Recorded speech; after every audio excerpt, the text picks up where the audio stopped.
चक्र के धारणहार,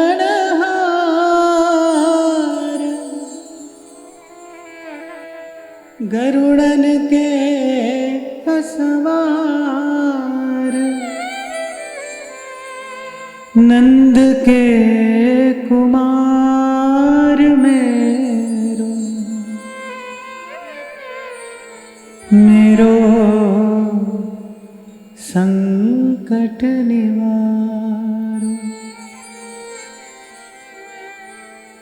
मेरो संकट निवारो।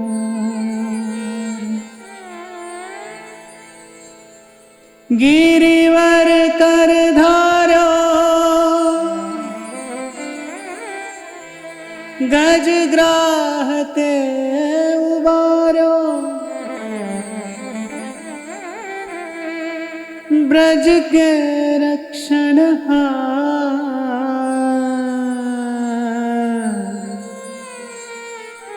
बिरद विचारो, मेरो संकट निवार, मेरो संकट निवार।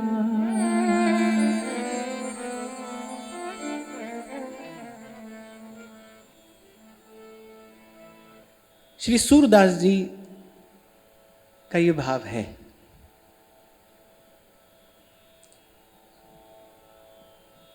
भगवत लीला का दर्शन हो रहा है आचार्य की कृपा से, निरंतर सतत जो लीला रस में अवगाहन कर रहे हैं, ऐसे जन पर क्या संकट हो सकता है।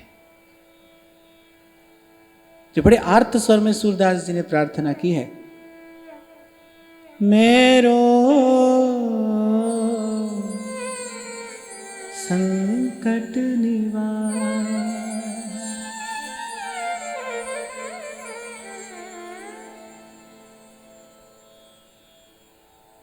तो अनुभवी जनों ने संत वाणी का विचार किया है, निरंतर सतत विचार किया है,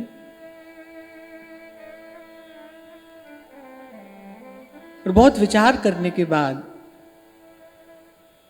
ये भाव हाथ आता है कि ऐसा कौन सा संकट है, सूरदास जी पर ऐसा कौन सा संकट है जिस संकट के निवारण के लिए ऐसे आर्त होकर प्रार्थना करते हैं। तो कहते हैं कि भजन के मार्ग पर चलते हुए जीव के लिए एक ही संकट है, और वो क्या है कि पुनः पुनः विषय की वासना का उदय होना। आपको पूर्व भी मैंने निवेदन किया था, ऐसा लगेगा एक समय ऐसा आएगा, साधन करते करते एक समय ऐसा आएगा कि जैसे मन शुद्ध हो गया, कामना निवृत्त हो गई, अब हमको प्रभु के अतिरिक्त कुछ और नहीं चाहिए। पर आप 2 पग आगे बढ़ोगे और फिर पूर्व का कोई संचित कर्म, कोई प्रारब्ध या संग के दोष से उत्पन्न कोई वासना फिर बाधा बनकर और मार्ग पर आकर खड़ी हो जाएगी। तभी रसिक अनन्य नृपति श्री स्वामी हरिदास जी महाराज कहते, कबहू मन इत उत चल जात। ये जो बार बार आपको अनेक अनेक शब्दों से, अनेक अनेक भावों से निवेदन किया जाता है ना, कि भाई जीवन में सतत सत्संग बना रहे, इसमें जितना ध्यान हमको सत्संग पर देना है उतना ही ध्यान हमको सतत पर भी देना है, सतत सत्संग बना रहे। कल भी मैं आपको यही कह रहा था कि देखो, सब भगवत प्राप्त महापुरुषों ने भगवत प्राप्ति के पश्चात प्रभु से क्या क्या मांगा है, क्या याचना की है। बार बार वर मांगी हो, हरखि देहु श्रीरम, पद सरोज अनपायनी, भक्ति सदा सत्संग। और हमारे यहाँ तो श्री महाप्रभु जी से लेकर आज तक समग्र रसिक परंपरा में अगर उनके भावों का, उनकी वाणी का आप दर्शन करें तो प्रिया प्रीतम से बस निरंतर एक यही याचना है इसलिए मैंने कहा कि जितना ध्यान हमको सत्संग पर देना है, उतना ही ध्यान हमको सतत शब्द पर भी देना है, निरंतरता बनी रहे सत्संग में। कह रहे भक्ति और सदा सत्संग। तो सूरदास जी जब कहते हैं प्रभु से कि मेरो संकट निवारो, तो सूरदास जी जैसे जन पर क्या संकट हो सकता है? कितनी जो कामना पुनः पुनः अंकुरित होती है ना। श्री डोंगरे जी महाराज कहा करते थे, बोले जैसे जब तक बीज को भून नहीं दिया जाता तब तक उसमें पुनः पुनः अंकुर की संभावना है। जैसे ही जल रज ऋतु का संयोग होगा, बीज को जैसे ही जल रज और ऋतु का संयोग प्राप्त होगा वो अंकुरित हो जाएगा, कितना ही पुराना क्यों ना हो, कितना ही पुराना क्यों ना हो। अभी कुछ दिन पहले एक शोध हुआ था, उसमें कहा कि शायद दक्षिण अफ्रीका के जंगल में कुछ ऐसे वृक्ष पाए गए जो शायद सहस्रों से भी अधिक वर्ष पुराने हैं, आज पनप रहे हैं। आज वैसा कुछ और नहीं है, वो वृक्ष पनप रहे हैं। तो कोई भी कितना भी पुरातन बीज क्यों नहीं होगा, पर अगर वो जल रज ऋतु का संयोग प्राप्त करेगा तो अंकुरित हो सकता है। तो जब तक बीज को भून नहीं दिया जाता है ना, तब तक उसमें अंकुरण की संभावना है। और मैं तो बड़ी विनम्रता पूर्वक आपको ये कह रहा हूं कि भाई जब तक ये पंचभूत का देह है और त्रिगुण से व्याप्त ये संसार है, तब तक भाई ना जानो छिन अंत कवन बुद्धि घटई प्रकाशित। मन का विश्वास नहीं किया जाना चाहिए। कोई भी ये ना सोच ले, ये ना समझ ले कि भाई अब हम सिद्ध हो गए, अब हमको वस्तु प्राप्त हो गई। इसीलिए महापुरुषों ने कहा कि निरंतर सत्संग बना रहे। सुरक्षा कवच है सत्संग। पड़ भी जाएगी ना, कोई धूल पड़ भी जाएगी संसार के संयोग से, अगर कोई अल्पकालिक जड़ता या मूढ़ता भरा कोई विचार आ भी जाएगा तो सत्संगति उसका मार्जन करती है। आप अपने दैनिक जीवन में भी देखो तो आप पाओगे कि हम स्नान करते हैं, कोई भी मैल धूल अपने ऊपर डालता थोड़ी है, पर कुछ व्यवस्था ऐसी है। आप किसी कार्य में लगते हैं, फिर बाहर धूल चलती है और फिर थोड़ी देर के बाद शरीर फिर मैला हो जाता है। कोई मैल अपने सर डालता नहीं, पर मैला तो शरीर हो जाता है ना, हो जाता है, फिर स्नान की आवश्यकता है। ऐसे ही जब तक आप और मैं भी व्यवहार में बने हुए हैं, तब तक काम कहर असवार है। सावधान करते हुए संत कह रहे हैं, बोले सावधान रहना, काम कहर असवार है। एक एक शब्द का चिंतन करिए। बोले जो कामना है ना, कहर बनकर टूटती है सर पर, और जीवन क्या से क्या हो जाता है, कैसे से कैसा मन हो जाएगा। कुछ दिन पहले मैंने आपको कहा था कि कोई आपके पास आकर बैठा, उसने आपसे संसार की चर्चा की और बस उसके विचार से आपका चिंतन दूषित हो गया, संक्रमित हो गया। आप प्रभु की ओर चल रहे थे और फिर जाने कहां चल गए। अरे बड़े महापुरुषों ने ऐसे ही थोड़ी कहा है, वे आए थे हरि भजन को और बन बैठे भगवान, और अज्ञ जनन सन्मान लग भई प्राप्ति में हान। ये निरंतर भजन करने वाले महापुरुषों का अनुभव है। वो कह रहे आए थे हरि भजन को और बन बैठे भगवान, और कह रहे हानि किससे हुई, कह रहे अज्ञ लोगों ने सम्मान दिया, अज्ञ जनन सन्मान लग और भई प्राप्ति में हान। आपको शायद मैंने कहा था, ऋषिकेश में एक महात्मा ने मुझसे, बड़े वृद्ध ब्रह्मज्ञानी महात्मा थे, और कृपा पूर्वक एक विचार उन्होंने प्रसाद स्वरूप दिया। उन्होंने कहा कि बोले बेटा, अगर अपनी आध्यात्मिक उन्नति चाहते हो तो बस अपनी प्रशंसा करने वालों से दूर रहना, उनके बीच में कभी नहीं रहना, अगर अपनी आध्यात्मिक उन्नति चाहते हो तो कह रहे काम कहर असवार है, और कह रहे सबको मारे धाए। कोई एक हरिजन उबरा जाके नाम सहाय। कोई एक हरिजन उबरा जाके नाम सहाय। तो ये संकट है, और कोई संकट नहीं है। धन नहीं है, संपत्ति नहीं है, जीवन में कोई प्रतिकूलता आ गई, ना ना, ये कोई संकट नहीं है भाई। जीव पर संकट क्या है, कह हनुमंत विपति प्रभु सोई, जब तब सुमिरन भजन न होई। ये संकट है। कोई भी संग, कोई भी स्थान, कोई भी स्थिति जिसमें ऐसी संभावना हो हम भजन से विमुख हो सकते हो। देखो, प्रभु में और आप में जो संबंध है ना, वो संबंध कैसा संबंध है?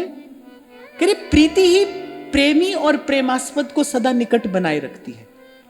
प्रेम की जो भावना है, प्रीति का जो उज्जवल भाव है, वही प्रेमी और प्रेमास्पद को सदा निकट बनाए रखता है। वो तन से पास हो या दूर हो, लेकिन जो प्रेम है वो प्रेमी और प्रेमास्पद को सदा सन्निकट रखता है। कोई भी समय, स्थान, स्थिति, संग जिससे हमारे हृदय की प्रेम भावना आहत होती हो, उसका वही कुसंग है। और नारद जी भक्ति सूत्र में कहते हैं, दुस्संग सर्वथैव त्याज्य, वही कुसंग है, उसका त्याग करिए। अब भाई प्रश्न ये आता है, कैसे करें कुसंग का त्याग? बहुत बहुत देर तक तो यही पता नहीं चलता है कि कुसंग हो रहा था। साधक को बड़ी देर तक तो साहब ये भी पता नहीं चलता है कि ये हमसे कुसंग हो रहा था। कुसंग का त्याग कैसे किया जाए? कुसंग का त्याग करने के लिए तो विवेकवान बुद्धि चाहिए, परमार्थ का बड़ा प्रखर चिंतन चाहिए। कुसंग का त्याग करने के लिए कुसंग पहचानने में नहीं आता है। आपको मैं एक बात बताऊं, मीराबाई साहब अपने एक पद में कहती हैं, मात पिता और कुटुंब कबीला सब मतलब के गरजी, सुन लो मारी अर्जी। फिर गिरी ये संसार सगा नी कुया, सांचा सगा गिरधर जी। बड़ी देर के बाद ये पता चलता है, जिनको अपना समझकर छाती से चिपटाए बैठे थे, अरे वही तो कुसंग था, वही तो कुसंग था। कहते हैं कि जब वानप्रस्थ का समय आता है, जब गृहस्थ के बाद वानप्रस्थ का समय आता है, तो बोले जो देवता हैं वो कैसे विघ्न उपस्थित करते हैं। ये तो पूर्व भी मैंने आपको निवेदन किया था कि जो भजन के मार्ग पर चलेगा, शुभ भी विघ्न उपस्थित करता है, अशुभ भी विघ्न उपस्थित करता है। देवता भी विघ्न करते हैं और असुर भी विघ्न करते हैं। तो कह रहे जब जीव वानप्रस्थ की ओर चलता है, माने जब वो उसको ये लगता है कि भाई अब भजन करना चाहिए, कह रहे उस समय देवता लोग विघ्न उपस्थित करते। कैसा विघ्न उपस्थित करते हैं? कह रहे तब नाती में, पोते में, भाई में, बंधु में कह रहे और ममता होने लगती है, वो और प्यारे लगने लगते हैं। ये क्या है? कह रहे देवताओं का उत्पन्न किया हुआ विघ्न है। बहुत बहुत पास जाकर आप देखोगे ना, तो जीवन भर हम कुसंगी करते आए और कुसंग को ही आसक्ति, अहमता और ममता के वशीभूत होकर जीव कुसंग को पहचान नहीं पाता है। इसलिए मैंने कहा भाई पहचान में कैसे आएगा कुसंग, कैसे है? और जब तक पहचान में नहीं आएगा तब तक उसका त्याग कैसे होगा? तो जैसे महाराज वाणी में कहते हैं ना, सभय रोग की औखद नाम। ऐसे मुझे लगता है भाई कि बात समझ में आए तो भी ठीक है, कम समझ में आए तो भी चलेगा, न समझ में आए तो भी कोई बात नहीं, बस किसी भी प्रकार तन ही राख सत्संग में। बस प्रभु से प्रार्थना करिए, प्रभु आपके निज जनों का, आपके प्रिय जनों का हमको किसी भी प्रकार सत्संग सुलभ हो जाए। सब रोग का समाधान यहां से है। ये कल्प तरु है, कामना पूर्ण करने वाला कल्प तरु नहीं। स्वर्ग का कल्प तरु तो कामना पूर्ण करने वाला कल्प तरु है, लेकिन जो सत्संग दी है, ये कह रहे कामना पूर्ण करने वाला कल्प तरु नहीं, पूर्ण काम कर देने वाला कल्प तरु है। ये कामना के बीज को नष्ट करता है, संकल्प की शुद्धि कराएगा, विचार की शुद्धि कराएगा। जिन विचारों से दौड़ दौड़ कर हम संसार को गले लगाते हैं, जिन संकल्पों से हम अपने पतन का मार्ग प्रशस्त करते हैं, कह रहे सत्संग उन्हीं कुविचारों को, उन्हीं अशुभ संकल्पों को नष्ट करता है। और मैं फिर आपको कहूंगा, नित्य ही कहता हूं, आज फिर आपसे कह रहा हूं, एक घटना ऐसी है, एक प्रसाद ऐसा है, या फिर एक चमत्कार ऐसा है जो संत के अतिरिक्त और कोई नहीं दिखा सकता, केवल संत ही दिखाता है,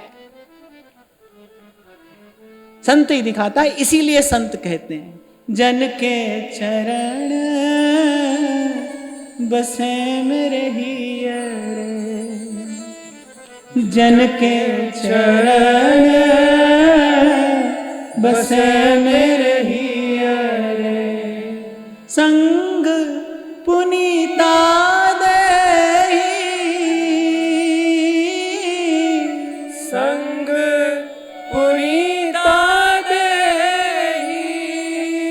जन की धूर देहु कृपा निधि, जन की धूर देहु कृपा निधि। और पूर्व भी मैंने आपको निवेदन किया था भाई, कहने सुनने को तो बहुत बात है, बातों का तो कोई अंत नहीं है। जैसे प्रपंच का अंत नहीं है, ऐसे प्रपंच की चर्चा का भी कोई अंत नहीं है। पर ये जो थोड़ा सा समय प्रभु की कृपा से, भगवत कृपा से आपको मुझे मिलता है, इसमें प्रयास यही होना चाहिए कि वही शब्द यहां से कहा जाए, उसी भाव पर चर्चा और चिंतन हो जिससे हमारी भजन भावना पुष्ट हो, जिससे हमारी भक्ति भावना बलवती हो, एक पग और प्रभु के निकट पहुंचे। तो जहां आचार्य कह रहे हैं कि दुस्संग सर्वथैव त्याज्य, ध्रुवदास जी कह रहे हैं कुसंग पशु ते बचे। कैसे बचे? पूरे सत्संग करिए, और कुसंग से बचने का कोई उपाय नहीं। आपको कई बार एक उदाहरण देता हूं मैं, कमरे में अंधेरा है, अब कोई कहे कि अंधकार को दूर भगाओ, तो अंधकार को पकड़कर दूर थोड़ी भगाया जाएगा। क्या किया जाएगा? दीपक जलाया जाएगा ना। अंधकार को दूर भगाने की युक्ति क्या है? दीपक जलाइए। जैसे कुसंग से, जिससे जिससे जीवन को सबसे बड़ी हानि है, भयंकर हानि है। देखना ऐसा संग न कर रहे हो आप जो आपके हृदय में संसार की कामना का, वासना का बीज डालता जा रहा हो। मैं केवल आपको यह कहना चाह रहा हूं, यदि हम साधक हैं, प्रभु की ओर बढ़ रहे हैं, गुरुजनों की कृपा से किंचित हमारे जीवन में साधना उपासना है, तो फिर जीवन के प्रति हमारा यह कर्तव्य हो जाता है, इतना ध्यान तो हम अपना रखें कि देखना ऐसा संग ना हो रहा हो जो हमारे हृदय में कामना का बीज डाल के जाता हो। क्योंकि काम कहर असवार है, कि पता नहीं कब वो कहर बनकर टूटेगा, कब। निष्काम हो जाना और फिर जीवन में तन मन प्राणों में निष्कामता बनी रहे, निष्काम हो जाएं आप। मैंने कहा ना कि एक समय आता है ऐसा साधक के जीवन में, साधन करते करते एक बार तो ऐसा लगेगा बस मन निर्मल हो गया, अब तो हमको प्रभु के अतिरिक्त कुछ और नहीं चाहिए। रहेगा कुछ समय, उसका आनंद भी रहेगा, फिर आप देखोगे फिर मन इत उत चल जाए। तभी तो भगवान कह रहे हैं मनो दुर्निग्रहम चलम, फिर मन इत उत चल जाए। इसलिए इसकी निरंतर संभाल चाहिए, निरंतर। और फिर अगली बात ये विचारणीय है कि भाई निरंतर तो वो साधन किया जा सकता है जो सहज हो। निरंतर कौन सा कार्य किया जा सकता है? जो सहज हो। पूजा आप निरंतर नहीं कर सकते, उसमें विधि निषेध है। तभी मेरे तुलसी बाबा कहते हैं एहि कलिकाल न साधन दूजा, योग यज्ञ जप तप व्रत पूजा। ये कुछ नहीं कर सकते आप, निरंतर नहीं कर सकते। ऐसा कोई साधन हाथ आए जो निरंतर किया जा सके, और निरंतर वो साधन किया जाएगा जो विधि निषेध आदि द्वंद्वों से मुक्त हो, जो सहज होगा, जो सरल होगा, वही सरस होगा। चाहे वो व्यक्ति हो या कोई और या कुछ और। ध्यान रखना, जो सहज होगा, जो सरल होगा, वही सरस होगा। पीछे से चलो तो भी ऐसा ही है, जो सरस होगा वो सहज भी होगा और वो सरल भी होगा। तभी तो भगवान भक्ति के नवम सोपान पर जाकर क्या कह रहे हैं? नवम सरल सब सो छलहीना।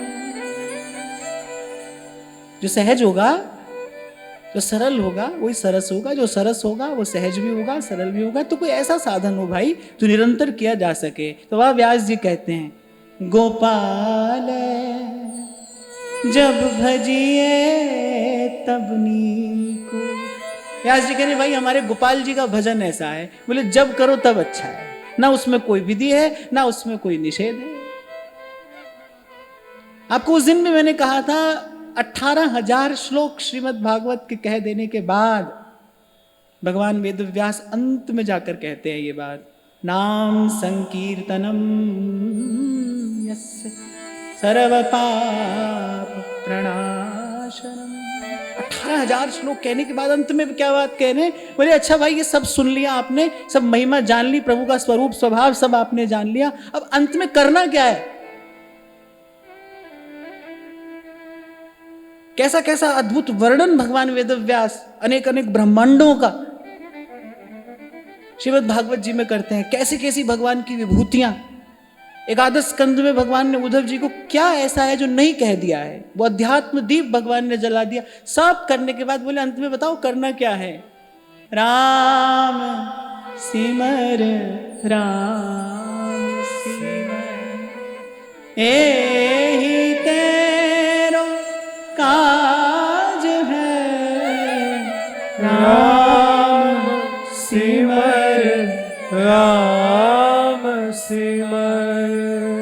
माया का संग त्याग, हरि जू की शरण लाग।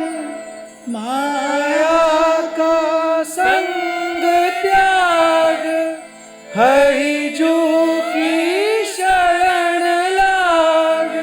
जगत सुख मान मिथ्या, झूठो सब साज है।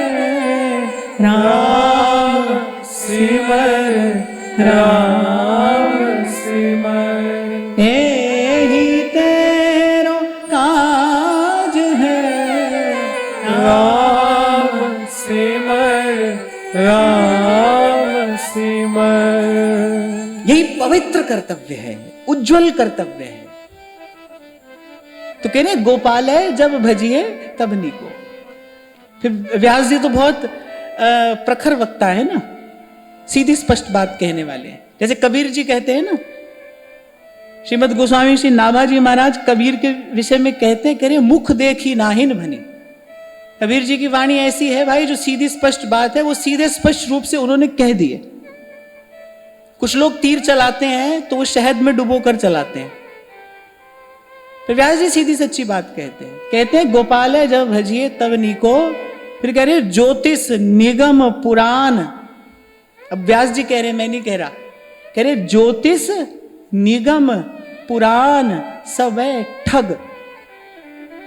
बोले जितना सब है ना, बोले सब के सब ठग हैं। कौन कह रहा है? जो ज्योतिष का भी आचार्य है, जो वेद शास्त्र में निष्णात है, वो ये बात कह रहा है।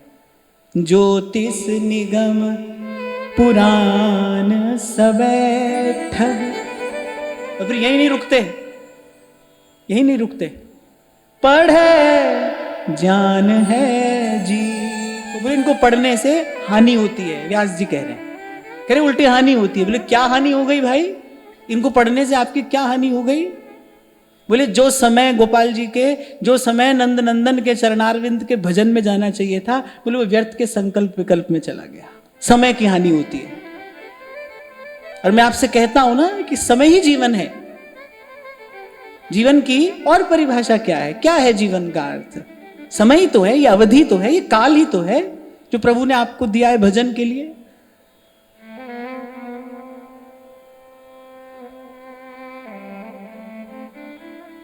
व्यास जी को तो कहा ही जाता है रसिक अनन्य। व्यास जी की वाणी में सर्वाधिक बल अगर किसी बात पर दिया गया है तो वो अनन्यता पर दिया गया है। सब तज भजिए नंद कुमार। मैं कभी कभी इस बात का विचार करता हूं कि खाली भजिए नंद कुमार कहने से भी तो काम चल जाता है। अगर कह देते भाई नंद कुमार का भजन करो तो करो, और कह रहे कैसे करो? सब तज, पहले सब छोड़ो।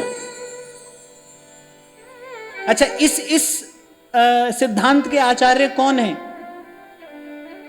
कह रहे स्वयं श्री कृष्ण ही सिद्धांत के आचार्य हैं। वो पहले कह रहे सर्वधर्मान परित्यज्य मामेकम शरणम ब्रज।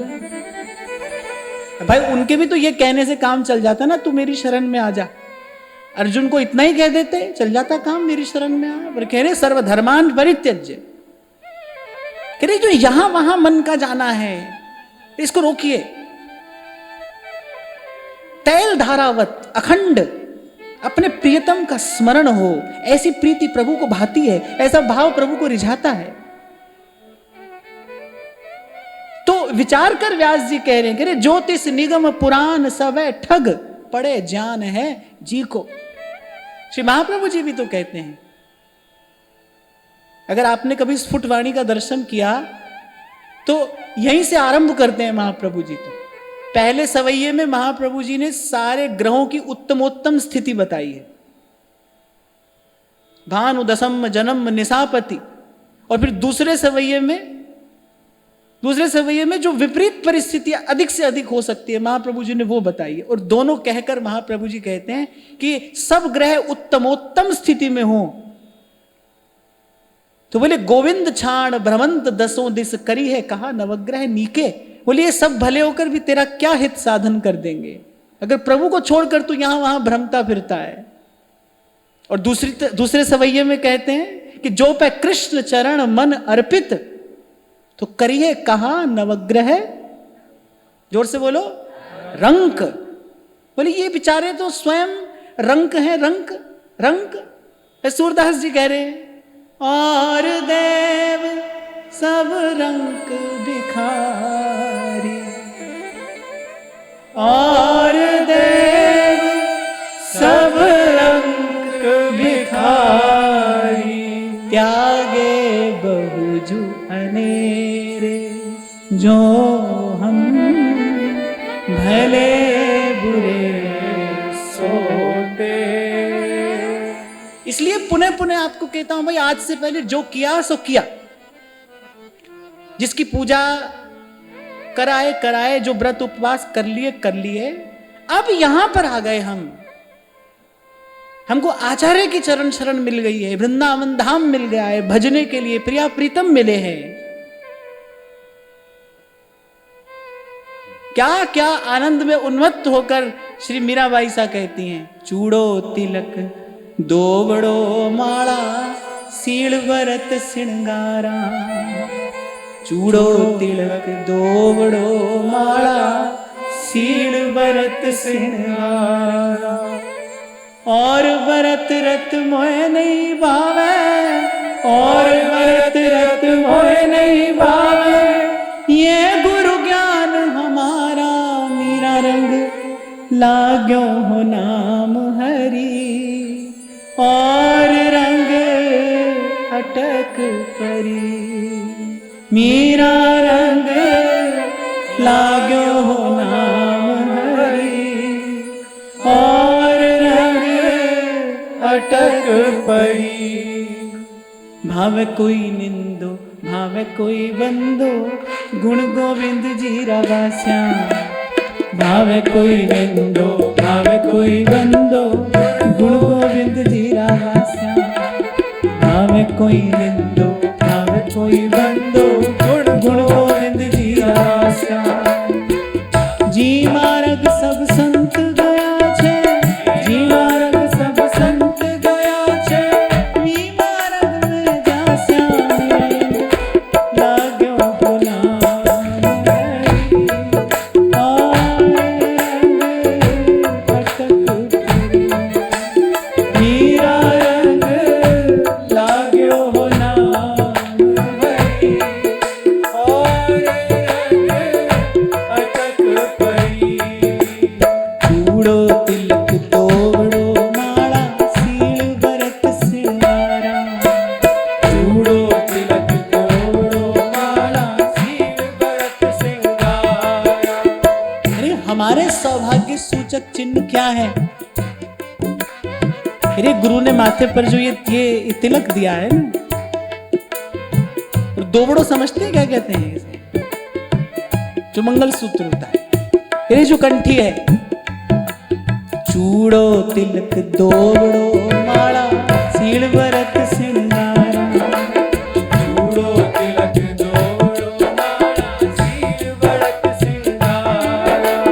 और व्रत क्या है? शील। हमारे श्री ठाकुर जी ऐसे तो अनंत गुणों के निधान है, पर संतों ने जिस गुण की पुनः पुनः महिमा गाई है वो क्या है? कह प्रभु शील निधान है। तुलसी कहूं न राम से, साहिब सील और शीलवान होकर, शीलवंत होकर ही कोई प्रभु का सानिध्य प्राप्त कर सकता है। शील, पातिव्रत, अनन्यता। एक बार श्री कृष्ण के चरणारविंद मिले, फिर यहां वहां नहीं देखा, फिर नहीं देखे। बने तो रघुवर पे बने और बिगड़े तो भरपूर भरपूर। मैं तो कहता हूं कि कभी कभी भजन के मार्ग पर चलते चलते यहां तक पहुंचो तो जब आप भी कह सको बिगड़े तो भरपूर। अभी तो नहीं कह सकते, अभी तो मन घबराता है भीतर से। तो बिगड़े तो भरपूर कौन कह सकता है? और जो रघुवर को ना रुचे, अरे बा बनवे में धूर। पता नहीं कौन सा उत्सव था और वो भीड़ बहुत थी। मैं बाहर निकला तो एक बालक ऐसे 20-22 बरस का होगा, वो अपना हाथ ऐसे आगे लेकर खड़ा है, भीड़ में चल रहा है। बहुत धक्का मुक्की हो रही है। मैं कह रहा हूं भाई हट जाओ, हट नहीं रहा है। तो कह रहा है एक बार आप मेरे हाथ पर अपना हाथ रख दो। अब मैंने तो बहुत विनोद में कह दिया उसको। मैंने कहा देख ले बेटा, मैंने हाथ रखा, फिर कोई और नहीं पकड़ेगा। हमने पकड़ लिया, फिर कोई और कैसे पकड़ेगा? तो उसका पिता साथ में खड़ा होगा, रहने रहने दे रहने दे। तो अभी तो भाई संतों के शब्द में शब्द मिलाकर हम कह रहे, पर कभी कोई दिन आए ना ऐसा हम भी कह सके, अरे बिगड़े तो भरपूर और जो रघुवर को ना रुचे, वाह बनवे में धूर। चूड़ो तिलक दोबड़ो माला, सील भरत सिंगारा। चूड़ो तिलक दोबड़ो माला, सील भरत सिंगारा। और भरत रत मोह नहीं भावे, और भरत रत मोह नहीं भावे, और भरत रत मोह नहीं भावे, और भरत रत मोह नहीं भावे। ये गुरु ज्ञान हमारा विरल लाग्यो हो नाम हरि, और रंग अटक परी। हीरा रंग लाग्यो हो नाम हरि, और रंग अटक परी। मीरा के प्रभु गिरधर नागर, मीरा के प्रभु गिरधर नागर, मीरा के प्रभु गिरधर नागर, मीरा के प्रभु गिरधर नागर। जैसे कोई अभावग्रस्त व्यक्ति हो, माने धन का अभाव हो, और अपने लिए सुंदर सुस्वादु भोजन की व्यवस्था न कर सकता हो। ऐसे एक स्थिति बता रहा हूं, आप कल्पना करो कि भाई अपने लिए बड़े सुंदर भोजन की व्यवस्था नहीं कर सकता है, और उसको एक दिन एक बहुत बड़ा आदमी अपने घर उत्सव में बुला लेता है। तो भाई अपने से तो व्यवस्था नहीं हो सकती, चलो उत्सव में तो बढ़िया खाने को मिलेगा, वही मनोरथ पूरा हो जाएगा। जब इन संतों के शब्द में गाता हूं ना, तो मुझे लगता है भाई हम तो भी ऐसी व्यवस्था अपने लिए नहीं कर सकते, ऐसे सुख की, ऐसे आनंद की व्यवस्था अभी हम तो अपने लिए नहीं कर सकते। पर जब ये उत्सव मनाते हैं, जब मीरा सुर कबीर गाते हैं, हम इनके उत्सव में सम्मिलित होकर थोड़ी देर के लिए ही सही, मीरा के प्रभु गिरधर नागर, मीरा के प्रभु गिरधर नागर, मीरा के प्रभु गिरधर नागर, मीरा के प्रभु गिरधर नागर। जन्म मरण सु छुट गई, नाम हरि, और रंग अटक परी। मेरा मन लाग्यो हरि जी सु, अब ना रहूंगी मैं अटकी। मेरा रंग लाग्यो हरि जी सु, अब ना रहूंगी मैं अटकी। मीरा के प्रभु गिरधर नागर, मीरा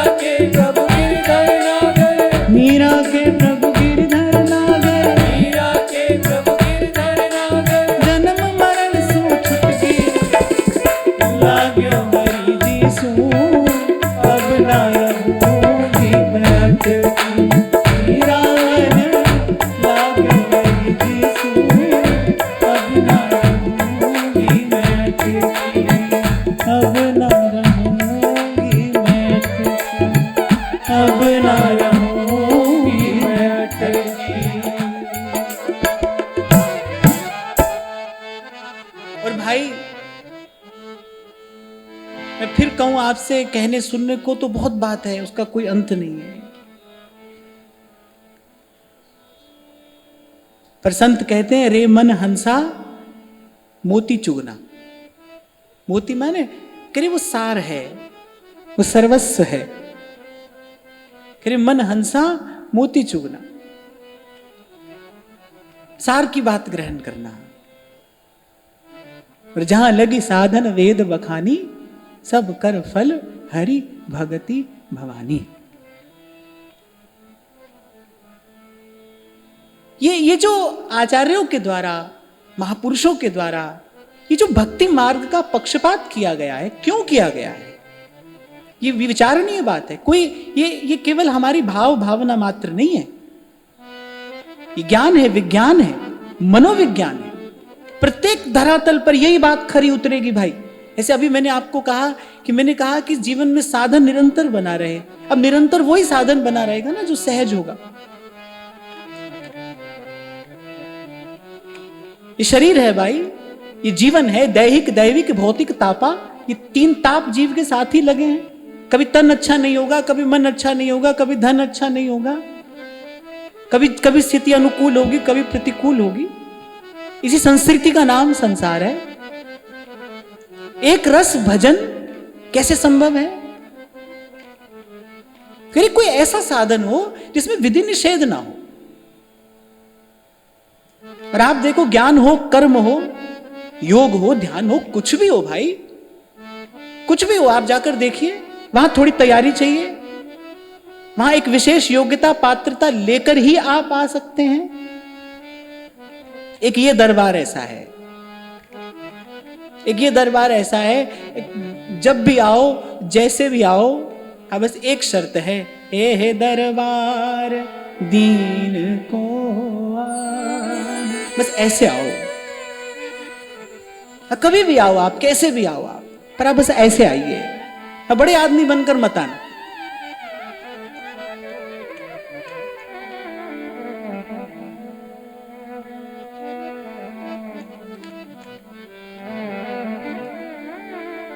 तो विचारणीय बात है ये भक्ति का पक्षपात क्यों महाप्रभु कह रहे हैं सकई तो सब परपंच तज कृष्ण कृष्ण गोविंद कहे। श्रीमद् भागवत उद्घोष करती काम सर्व कामो वा मोक्ष काम उदार धीहि तीव्रेण भक्ति योगेन भजेत पुरुषम परम।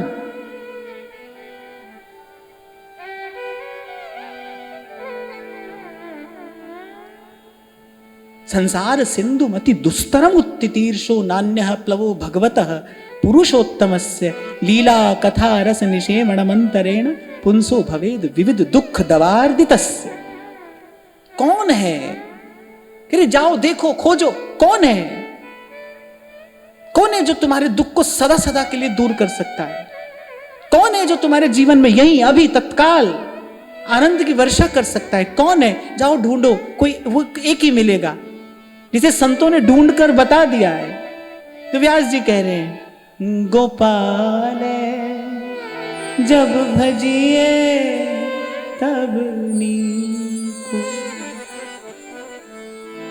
इसलिए कहते हैं भाई, सबका आदर करना, सबका सम्मान करना, सबकी सेवा करना, सबके साथ यथोचित व्यवहार करना,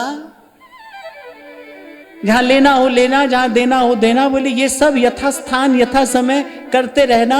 पर तुम्हारे भीतर जो तुम हो, जो तुम्हारा विशुद्ध स्वरूप है, जो तुम्हारा वास्तविक स्वरूप है, जो तुम्हारा सत्य स्वरूप है, और वो क्या है?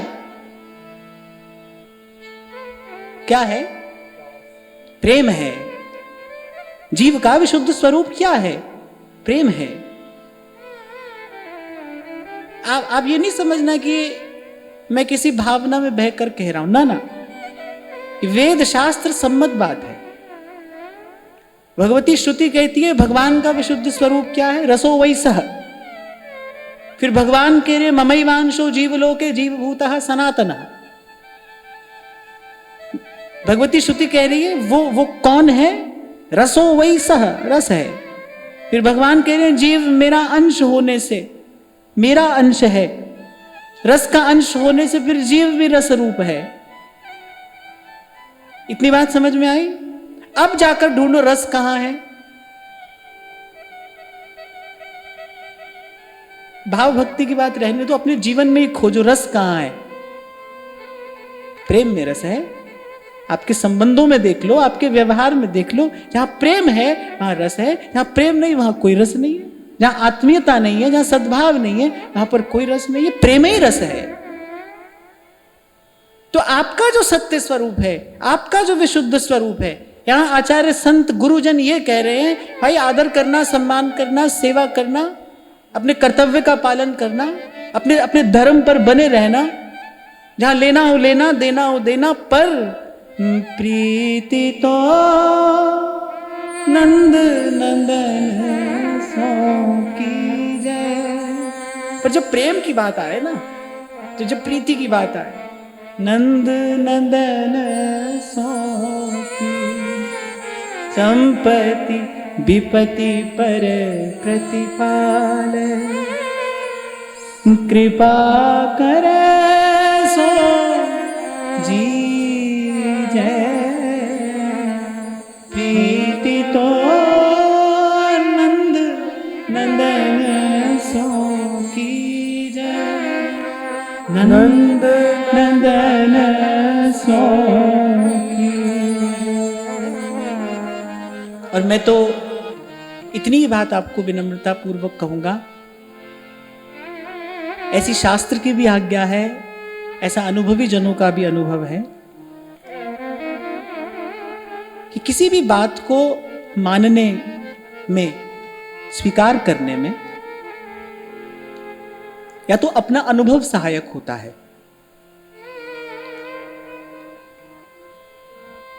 या अपना अनुभव सहायक होता है, या अनुमान। और अनुमान और अनुभव में अनुभव श्रेष्ठ है, अनुभव बड़ा है। पर यदि स्वयं में अनुभव की सामर्थ्य ना हो तो कह रहे अनुभवी जनों के अनुभव के प्रति समर्पित होकर उस मार्ग को ग्रहण करना चाहिए। ऐसी भगवान की भी आज्ञा है, महाजनो ये नगतः सा पंथा। यही बात श्री मीराबाई साहब भी कह रही है ना कि जी मार्ग सब संत गया से भी मार्ग में जास्या। ये भगवान की भी आज्ञा है और ये भक्तों का भी कहना है कि संतों के मार्ग का अनुसरण करना है। इसीलिए मैं पुनः पुनः आपको कहता हूं भाई कि हो सकता है कि वेद शास्त्र की बात में हमारी श्रद्धा न बन पाई हो सकता है कि कहीं विधि निषेध का पालन करने में भी हमसे भूल हुई हो, पर मैं अपने जीवन में सबसे बड़ी कृपा यही देखता हूं कि संतों की कृपा से संतों की बात में भरोसा हो गया, संतों की बात पर विश्वास हो गया। और आप इसे किंचित भी आत्मश्लाघा न समझिएगा। मैं अपनी बात नहीं कह रहा हूं, मैं अपनी बात कहकर केवल संतों की कृपा का गुण गा रहा हूं। मैं ये बता रहा हूं कि इन शब्दों में कितना बल है, इन शब्दों में कितनी शक्ति है। ये शब्द किसी के भी अंधकारग्रस्त जीवन को ओज तेज उत्साह से भर सकते हैं, प्रकाशित कर सकते हैं, उद्भासित कर सकते हैं, सुवासित कर सकते हैं ये शब्द। और मेरे तुलसी बाबा यही बात कहते हैं, महामोह तम कुंज जासु बचन रवि करहि निकर। जीव की दुर्बलता क्या है? आप लोग बड़े ध्यान से श्रवण करते हो। जीव की दुर्बलता क्या है?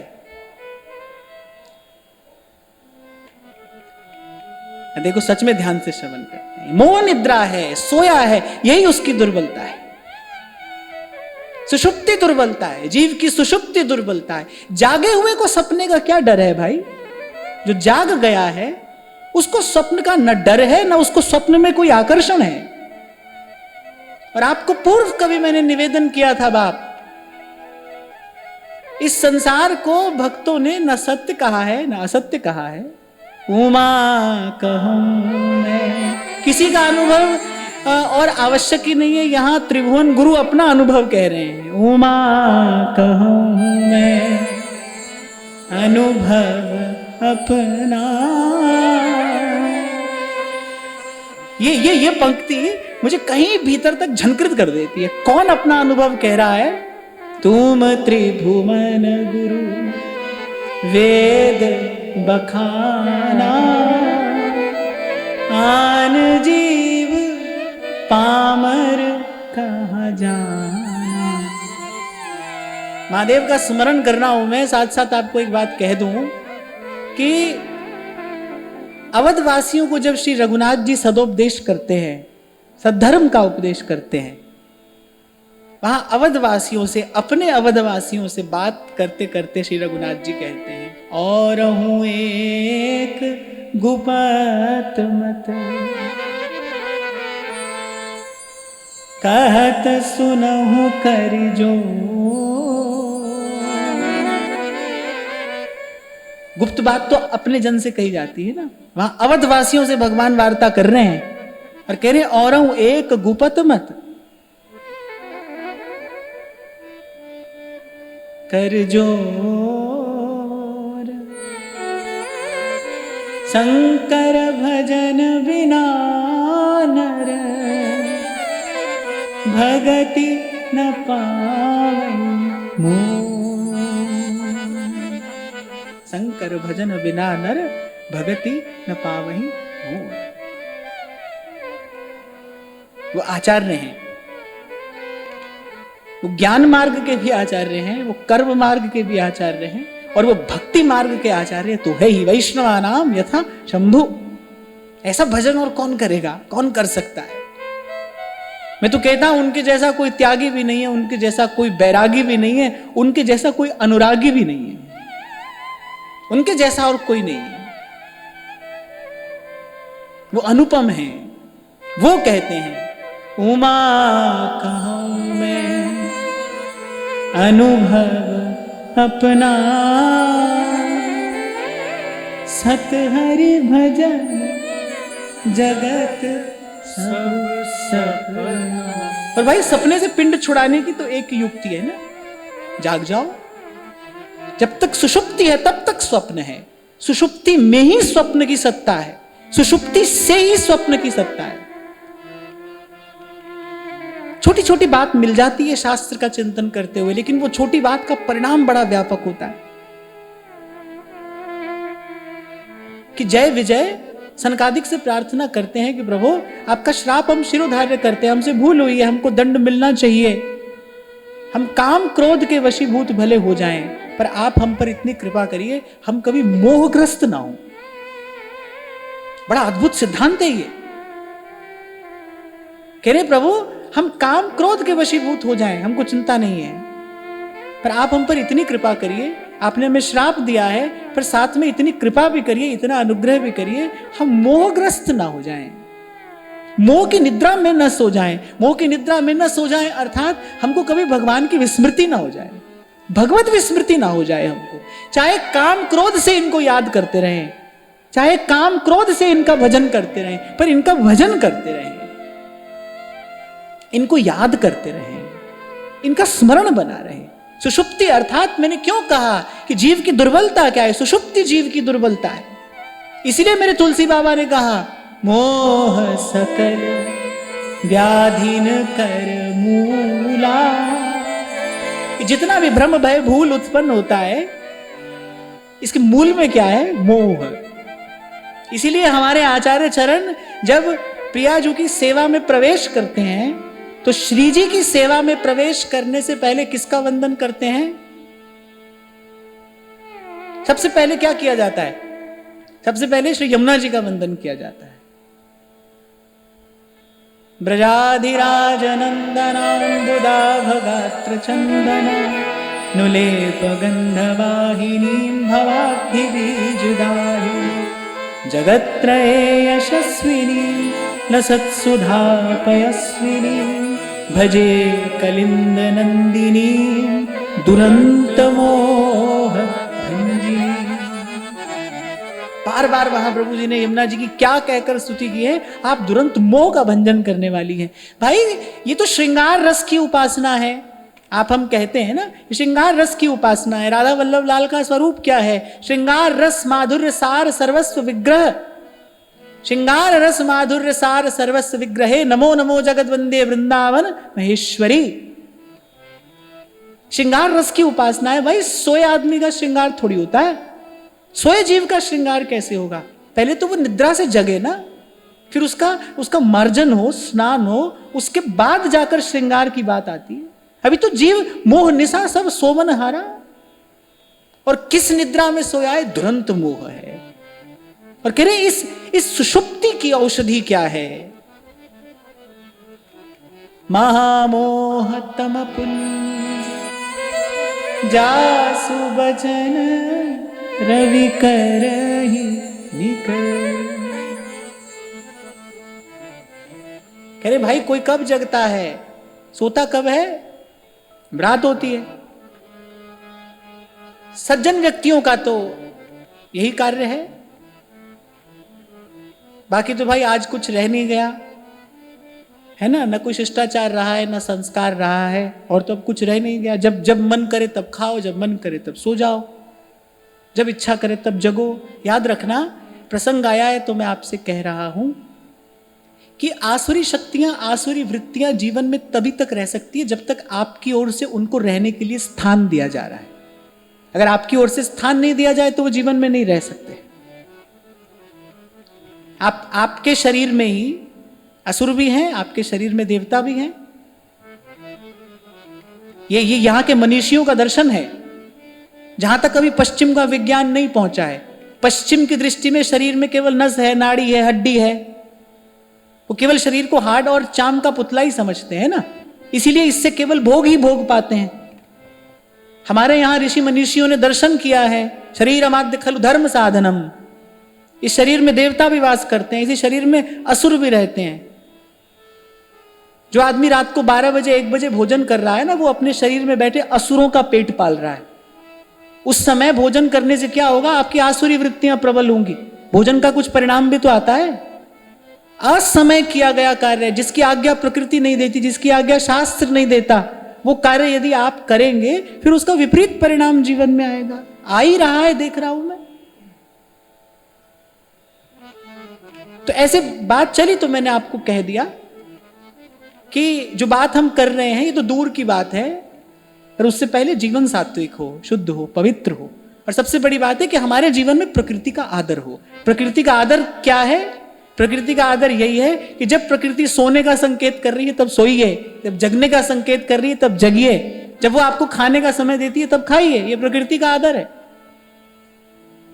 तन बिन वेद भजन नहीं वरना, संत कह रहे तन बिन वेद भजन नहीं वरना। महाभाष्यकार भगवान पतंजलि कहते हैं न केवला प्रकृति प्रयोक्तव्य और न केवल प्रत्यय।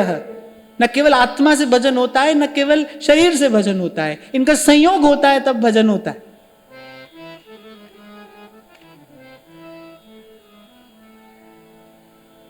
खैर हम कहीं और आ गए। मैं तो वहां जा रहा था कि कोई सोता कब है? जब रात होती है। जगता कब? जब सूर्य उदय होता है। कह रहे ऐसे जब जीवन में गुरु के वचनों का सूर्य उदय होता है, जब गुरु के शब्दों का सूर्य उदय होता है, महाराज वाणी में कहते हैं अंधकार मह गुरु मंत्र पुजारा, गुरु के संग सगल निस्तारा, गुरु का शब्द न मेट कोई, कह नानक नानक और मैं तो कहता हूं बस एक बार गुरु के मुख से प्रभु का नाम सुन लो। अब शब्द भी भाई ऐसे तो अनेक है ना। जो सच्चा शब्द है सतनाम सतनाम सतनाम सतनाम। ओ कोई ऐसा जो माया एक अमृत नाम हृदय माही सिंचा। हो कोई ऐसा रे सुखदाई जिस हरि की कथा सुनाई, तिस भेंटे गति होए हमारी, तिस भेंटे गति होए हमारी। मैं तो कहीं से भी आरंभ करूं पर मैं आऊंगा संतों के चरणों के पास ही, क्योंकि भाई हमको तो यहीं से मार्ग मिला है, इन्हीं का दिया खाया है।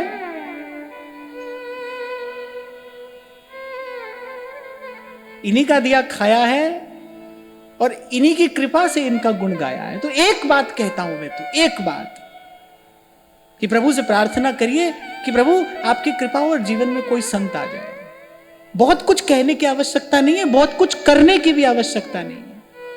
एक अमृत नाम हृदय माही सिंचा।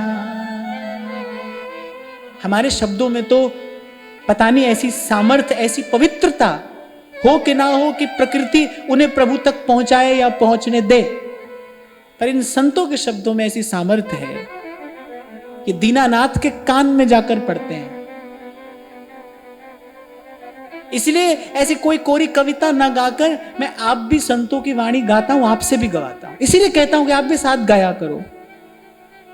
ये शब्द सुषुप्ति को दूर करके मोह निद्रा से जगाने वाले हैं। जन के चरण बसे मेरे हियरे, जन के चरण बसे मेरे हियरे, संग पुनीता देहि, संग पुनीता देहि,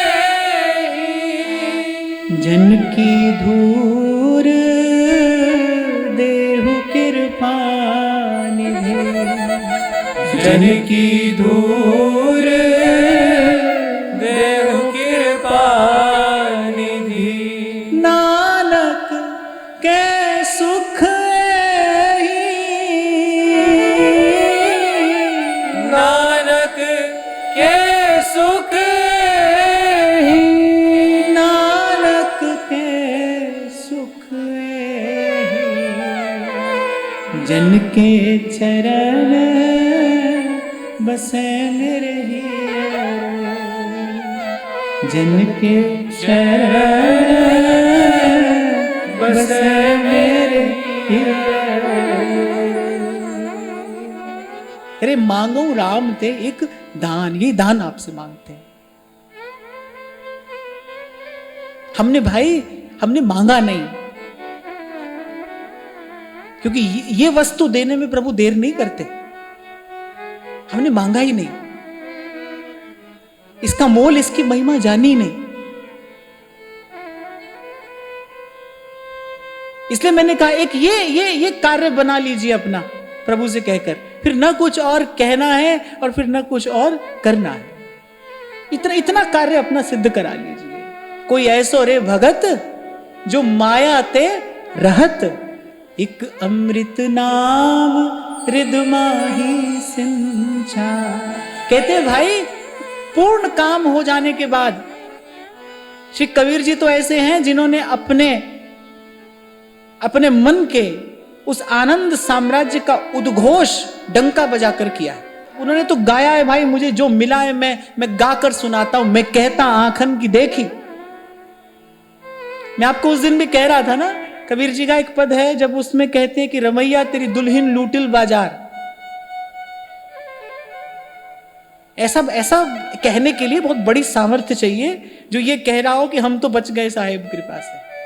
कबीर जी कह रहे भाई हम बच गए, कौन बचाए भगवान की माया से। वहीं कबीर कहते हैं ब्रह्मा पे झपटी, शंकर पे झपटी,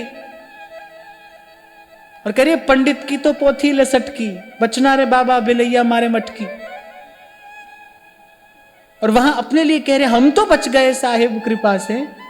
फिर आगे क्या कहते हैं, कह रहे बचे कैसे, अरे संत सबद लग उतरे पार। हम तो बच गए साहेब कृपा से। इसलिए आपको मैं अभी कह रहा था भाई, मैं अगर अपनी कोई बात कहूं ना तो मेरी बड़ाई नहीं है। कहो नानक सब तेरी वड्याई, कोई नाम न जाने मेरा। धूल अगर मंदिर के गुंबद पर पहुंच जाए तो बड़ाई धूल की नहीं है भाई, उसको वहां ले जाने वाली हवा की है, उस पवन की सामर्थ्य है जो वहां ले गई है उसे। धूल तो धूल ही है, तिनका बहार के बस, वो तो बहने वाली पवन की सामर्थ्य है, वहां ले गई उसे। तो मैं निवेदन कर रहा था, पूर्ण काम हो गए कबीर, कह रहे हैं मन निर्मल भया जो गंगा का नीर। क्योंकि कबीर मुझे बहुत प्रिय है, बहुत प्यारे हैं। शायद ही कोई ऐसा दिन जाता हो जब कभी कोई एक आध बात मैं न सुन लेता हूं उनसे। मेरा नियम है नित्य का, वो मुझे बहुत प्यारे हैं। बड़ी बड़ी विचित्र बात कहते हैं कभी कभी, जो अन्यत्र आपको पढ़ने सुनने को नहीं मिलेगी। कौन कह सकता है कि भला भया मेरी माला टूटी, मैं राम भजन से छूटी, वो मेरे सर से टली बला, मेरे सर से टली बला। मुझे लगता है कबीर जी के शब्दों को सुनकर देखकर लगता है कि कबीर जी बहुत समय तो किसी आनंद के उन्माद में ही रहते हैं, वहीं से बोलते हैं, वो वहीं से बोले हैं। पर वो भी कहते हैं, हो मांगू संतन रहना, मैं नाही किसे का देना रे माधो। कह रहे प्रभु और तो कुछ नहीं चाहते हैं, मैं नाही किया लब्बो, एक नाम तेरा मैं फब्बो। कह रहे मेरे लिए तो आपका नाम ही पर्याप्त है। कह रहे प्रभु पर ये जो आपके प्यारे संत आपका नाम आपका गुण गाते हमारी कुटिया पर आते हैं ना, साईं इतना दीजिए जा मैं ग्रस्त समा, मैं भी भूखा ना रहूं, साधु न भूखा जा। मैं भी भूखा ना रहूं क्यों कहा है? इन संतों की सेवा की सामर्थ्य हमारे जीवन में रहे। इनकी सेवा के बिना जीवन क्या है? संतों के बिना क्या जीवन है?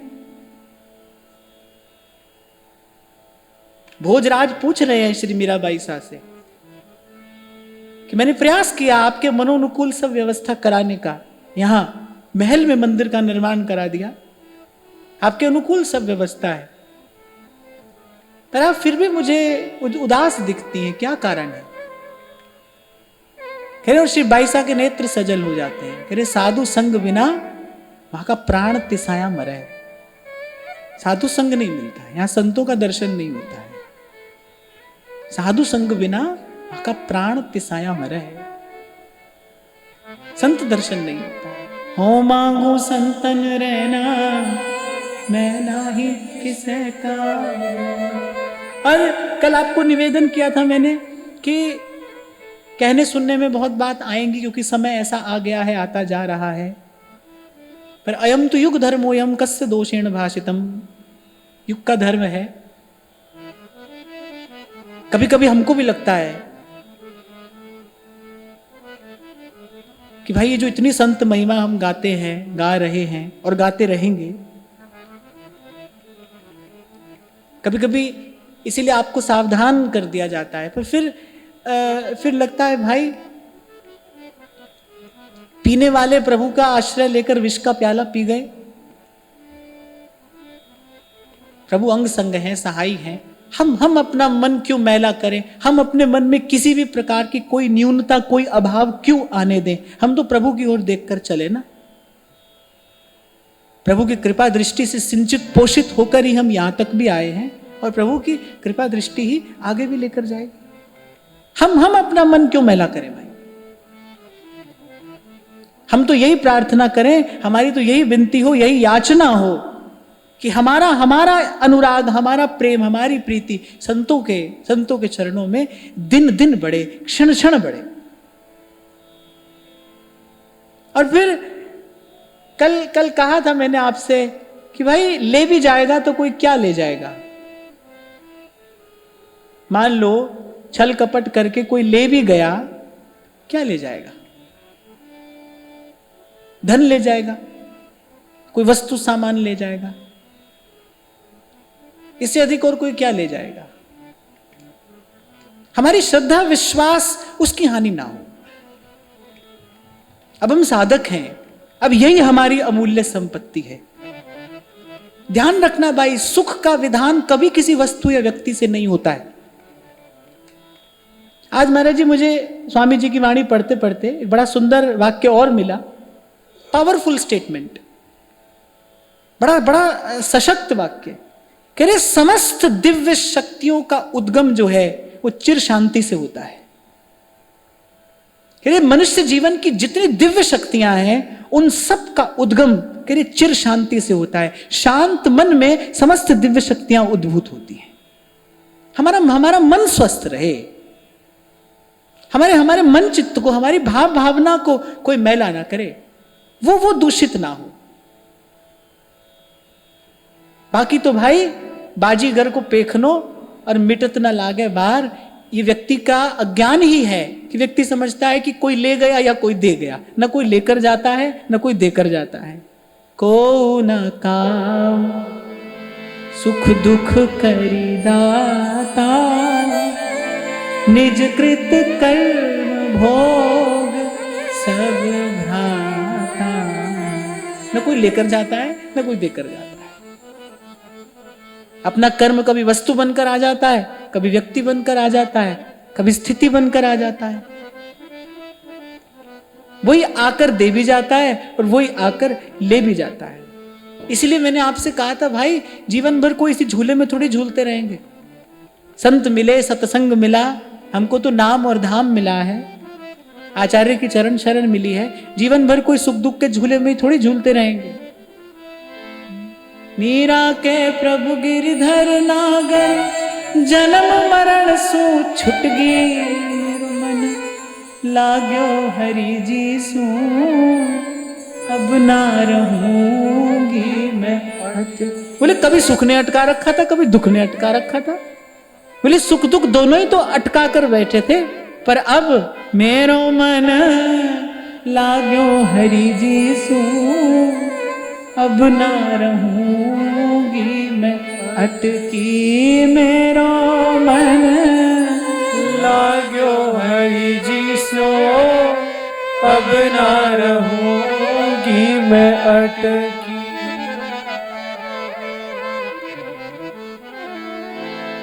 अब अटके नहीं रहना है भाई। और ध्यान रखना, केवल दुख नहीं अटकाता है, सुख भी अटकाता है। सुख की अटक और मजबूत है, और मजबूती से पकड़ता है वो। क्यों? क्योंकि उसको हम भी पकड़ते हैं। एक बंधन तो एक पक्षीय हो, जैसे मान लो किसी ने आपको रस्सी से बांध दिया। अब किसी ने आपको रस्सी से बांध दिया, आपने भी रस्सी को कसकर पकड़ लिया, तो बंधन और मजबूत हो गया ना। दुख का बंधन तो एक पक्षीय है, सुख का बंधन उभय पक्षीय है। वो भी बांधेगा, आप भी उसके साथ में बंधे रहोगे। कभी नहीं कहा ना हमने प्रभु से जाकर कि प्रभु हमारे जीवन का सुख भी दूर हो जाए। सदा से यही कहते आए, हम भी गाते आए, सब दुख दूर हुए जब तेरा नाम लिया। कभी नहीं कहा प्रभु से हमारे जीवन का सुख भी दूर हो। वो भी तो बाधा है, बड़ी बाधा है। इसी तो कहा कि सतपथ तो संत दिखाता है। मीरा के प्रभु गिरधर नागर, जन्म मरण सु छुटगी, मेरो मन लाग्यो हरि जी सू, अब ना रहूंगी मैं अटकी। संतों ने अंत में यही करबद्ध होकर, नतशिर होकर, अंजुलि पर मस्तक किए और विनय भक्ति के साथ यही प्रभु से कहा है, हरि चरण शरण गोविंद दुख भंजना। सब कहिए, हरि चरण शरण गोविंद दुख भंजना, दास अपने को नाम देवो, दास अपने को नाम देवो, दृष्टि प्रभु धारो कृपा कर तारो, दृष्टि प्रभु धारो कृपा कर तारो, भुजा गह कूपते काढ़ ले हो, भुजा गह कूपते काढ़ ले हो। हलत सुख पलत सुख नित्य सुख सिमरनो, हलत सुख पलत सुख नित्य सुख सिमरनो। नाम गोविंद का सदा लीजै, नाम गोविंद का सदा लीजै। मिटहि कमाणे पाप चिराणे, मिटहि कमाणे पाप चिराणे।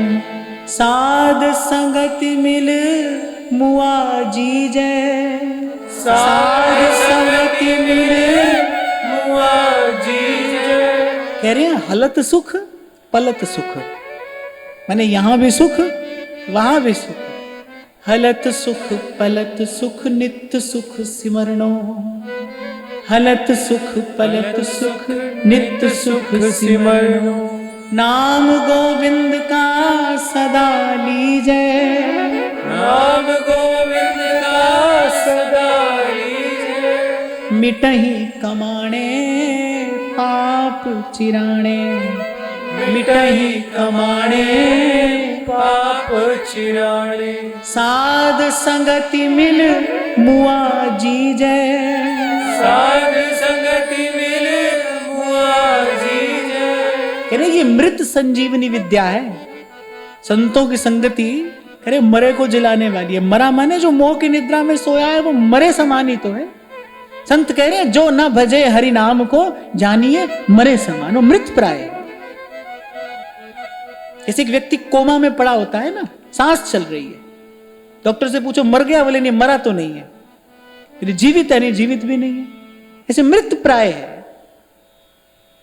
कह रहे मिटई कमाणे पाप चिराणे, जैसे जैसे बाईसा कहती हैं जन्म जन्म के खत जो पुराणे, नाम ही लेत फटे रे मेरो मन राम ही राम रटे रे।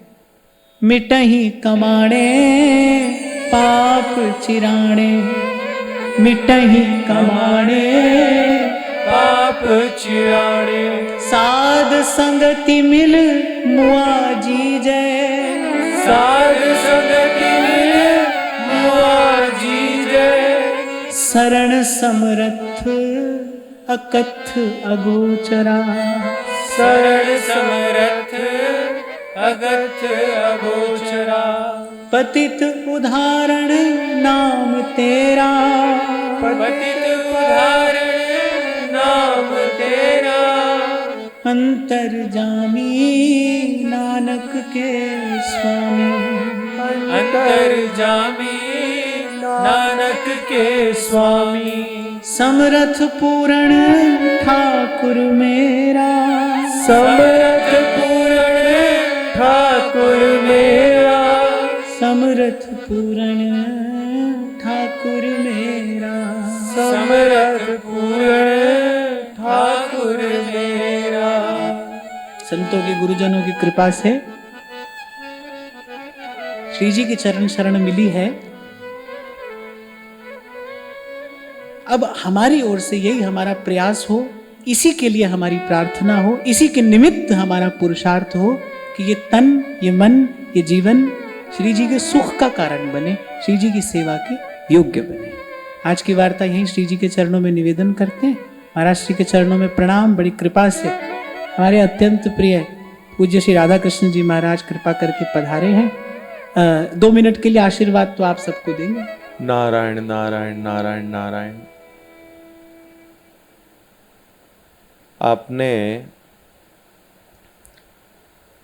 शायद आप में से, आप तो सब ब्रज रसिक हैं, लेकिन कभी अवसर आया होगा तिरुपति जाने का, तिरुमला जहाँ भगवान वेंकटेश विराजते हैं।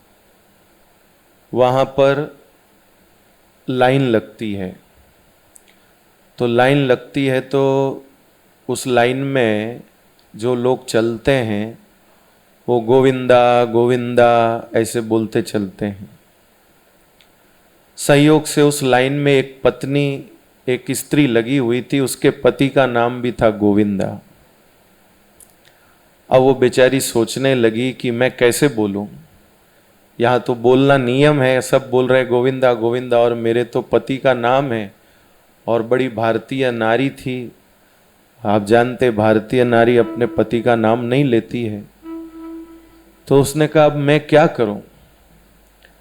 तो उसने यह बोलना शुरू किया कि जो आगे वाले बोल रहे हैं वही, जो आगे वाले बोल रहे हैं वही।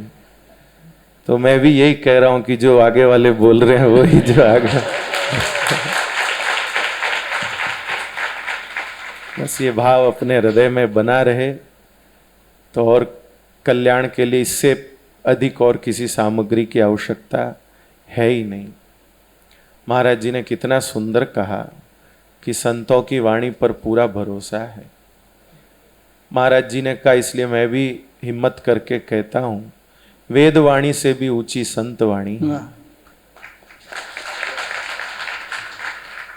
वेद जिनको अधिकार मिला है उनको भी कभी कभी भ्रम में डाल देते हैं, लेकिन संत वाणी तीनों लोकों में कोई भी व्यक्ति भ्रम में हो उसको भ्रम से निकाल के ब्रह्म में स्थापित कर देते हैं। बस दास को भी संत वाणी बहुत प्रिय लगती है। महाराज जी के मुख से सुन के उस निष्ठा को और बल मिला, उसमें और बढ़ोतरी हुई, इसलिए मैं अपना खूब आनंद व्यक्त करता हूँ। नारायण।